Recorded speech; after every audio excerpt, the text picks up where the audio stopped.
Rait Käbin, TTÜ peatreener, täna 92-85 need lõppnumbrid jäid. Võit tuli, aga võit tuli päris raskelt, eriti ilmselt arvestades seda, mis see seis oli avapoole järel. Ja täitsa väga sarnane mäng nagu meie omavaheline esimene mäng.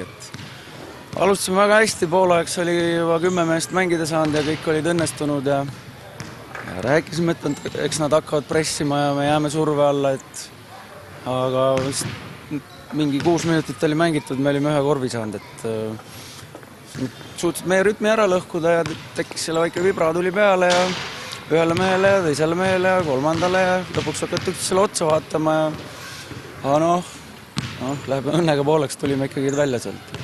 Täpselt nagu sa ütlesid, see esimeses mängus ka Sten Olmre, selline tähtis vise lõpuks, tundub, oli täna ka see murdepunkt. Ütleme jah, et see vise või Steni oma olla, aga lõpuks need mehed, kes ikkagi kõik, kes väljakul olid, ikkagi oma panuse andsid. Nii esimesel poolel kui teisel poolel. Ma ei tahaks nagu kedagi aga nimeliselt esile tõsta. Pigem sellist meeskonna vaimu. Tabelis olete nüüd 4. kohal endiselt. Kas mõtlete endiselt veel Rapla nii-öelda alistamise peale ka või üritate ikkagi põhiliselt seda 4. kohta kindlustada? Ja me mõtleme alles selle järgmise kolmapäeva peale, kui me Rakveresse läheme. Tabeli seisuga niimoodi ei aruta, et kuhu ja kellega ja mida.